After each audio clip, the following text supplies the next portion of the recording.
विद्यार्थियों, क्या आपने कभी ऐसा अनुभव किया है कि आप कोई नाटक या फिल्म देख रहे हों और अचानक आपकी आंखों से आंसू बहने लगे, या किसी दृश्य को देखते देखते आप अचानक क्रोध, करुणा या उत्साह से भर उठें? आखिर ऐसा क्यों होता है, जबकि वह घटना आपकी अपनी नहीं होती? इसी रहस्य को भारतीय काव्य शास्त्र में साधारणीकरण कहा गया है। आज की इस प्रस्तुति में हम इसी महत्वपूर्ण सिद्धांत को सरल भाषा में लेकिन शास्त्रीय आधार पर समझेंगे। सबसे पहले समझते हैं व्यावहारिक उदाहरण। सिनेमा और नाटक का सबसे बड़ा आकर्षण यही है कि वे हमें केवल कहानी नहीं सुनाते, बल्कि भावों में सहभागी बना देते हैं। जब पर्दे पर कोई पात्र रोता है तो हमारा मन भी उसके दुख से जुड़ जाता है। जब कोई दृश्य अन्याय दिखाता है तो भीतर विरोध जाग उठता है। यही प्रतिक्रिया केवल सहानुभूति नहीं, बल्कि एक ऐसी सौंदर्यात्मक अवस्था है जिसमें दर्शक अपने निजी व्यक्तित्व को कुछ समय के लिए पीछे छोड़ देता है। यही साधारणीकरण की प्रथम अनुभूति है। अब हम समझेंगे साधारणीकरण का अर्थ और स्वरूप। साधारणीकरण का सामान्य अर्थ है विशेष को सामान्य बनाना, अर्थात सामान्यीकृत करना। काव्य या नाटक में जो भाव किसी एक पात्र, किसी एक परिस्थिति, किसी एक जीवन प्रसंग से जुड़ा होता है, वह सहृदय पाठक दर्शक के लिए सार्वभौमिक अनुभव बन जाता है। इसी प्रक्रिया में निजी अनुभूति व्यक्तिगत सीमा से निकलकर मानवीय अनुभूति का रूप ले लेती है। इसी कारण अच्छी रचना समय, स्थान और व्यक्ति की सीमा से ऊपर उठ जाती है। अब समझते हैं इसका शास्त्रीय आधार। रस सूत्र की व्याख्या करते हुए आचार्य भट्टनायक ने साधारणीकरण की दिशा में महत्वपूर्ण भूमिका निभाई। उनके अनुसार काव्य में केवल अर्थबोध नहीं, बल्कि एक विशेष सौंदर्य व्यापार भी होता है, जिसे उन्होंने भावकत्व और भोजकत्व जैसे रूपों में समझाया।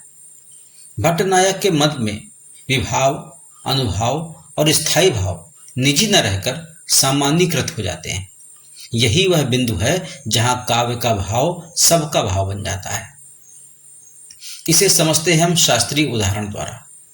राम और सीता का उदाहरण इस सिद्धांत को समझने में उपयोगी है। जब हम किसी काव्य, दृश्य या नाटक में उनके प्रेम, वियोग या संघर्ष को देखते हैं, तब वे केवल धार्मिक या ऐतिहासिक पात्र नहीं रह जाते। साधारणीकरण के कारण वे मानवीय संवेदना के प्रतीक बन जाते हैं। दर्शक उन्हें किसी दूरस्थ दिव्यता के रूप में नहीं, बल्कि ऐसे चरित्रों के रूप में ग्रहण करता है जिनके भावों से वह जुड़ सकता है। दर्शक की स्थिति क्या होती है? साधारणीकरण के क्षण में दर्शक के मन में मेरा और पराया का भेद कम हो जाता है। वह कुछ देर के लिए अपने निजी राग द्वेष, अपनी पसंद नापसंद, अपनी दैनिक चिंताओं से ऊपर उठ जाता है। उसकी चेतना भाव के साथ तादात्म्य स्थापित करती है। इसी कारण वह नायक के सुख में सुखी और उसके दुख में दुखी हो उठता है, मानो वह अनुभव उसी का हो। अभिनवगुप्त एक महान आचार्य हुए जिन्होंने साधारणीकरण को और अधिक सूक्ष्म और दार्शनिक स्तर पर समझाया। उनके अनुसार रस का अनुभव सहृदय के भीतर घटित होता है। काव्य या अभिनय केवल बाहरी कारण है। वास्तविक रस प्रकाश तो दर्शक के अंतःकरण में होता है, जहां पहले से विद्यमान स्थायी भाव संस्कार रूप में जागृत हो उठते हैं। इस प्रकार अभिनवगुप्त साधारणीकरण को सहृदय की अंतर्निष्ठ चेतना से जोड़ते हैं। इसकी आधुनिक व्याख्या करते हैं हिंदी साहित्य के महान आलोचक आचार्य रामचंद्र शुक्ल। उन्होंने साधारणीकरण को एक नई स्पष्टता दी। उनका प्रसिद्ध कथन है, साधारणीकरण आलंबनत्व धर्म का होता है। इसका अर्थ यह है कि कविता या नाटक में जो व्यक्ति, वस्तु या स्थिति भाव का आलंबन बनती है, वही पाठक के लिए भी उसी रूप में सामान्य और ग्राह्य हो जाती है। शुक्ल जी की यह व्याख्या साधारणीकरण को आलोचनात्मक भाषा में बहुत सटीक ढंग से व्यक्त करती है। इसका महत्व, साधारणीकरण साहित्य और कला की आत्मा है। इसी के कारण कविता केवल शब्दों का समूह नहीं रहती, नाटक केवल मंची क्रिया नहीं रह जाता और फिल्म केवल दृश्य श्रृंखला नहीं बनती। ये सब हमारे भीतर उतरकर साझा मानवीय अनुभव बन जाते हैं। साधारणीकरण के बिना रसानुभूति संभव ही नहीं, और रसानुभूति के बिना कला अपने पूर्ण प्रभाव तक नहीं पहुंचती। यही वह सेतु है जो कलाकार और सहृदय को आपस में जोड़ता है। निष्कर्ष रूप में हम यह कह सकते हैं कि साधारणीकरण वह प्रक्रिया है जिसके द्वारा कला पराये अनुभव को अपना अनुभव बना देती है।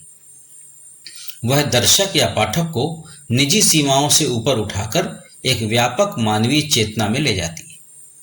यही कारण है कि एक अच्छी कविता, फिल्म या नाटक हमें भीतर तक छूता है। इसी सौंदर्यात्मक और भावात्मक एकता में साहित्य की सबसे बड़ी शक्ति छिपी है। विद्यार्थियों, आशा है कि साधारणीकरण का यह विषय आपको सरल, स्पष्ट और रोचक ढंग से समझ में आया होगा।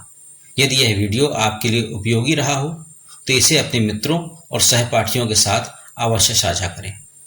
भारतीय बोध चैनल को लाइक, शेयर, सब्सक्राइब करना न भूलें ताकि हिंदी साहित्य, भारतीय काव्य शास्त्र और ज्ञानवर्धक विषयों पर आने वाले सभी नए वीडियो आपको सबसे पहले मिलते रहें। धन्यवाद। फिर मिलेंगे एक नए उपयोगी और ज्ञानवर्धक विषय के साथ। नमस्कार।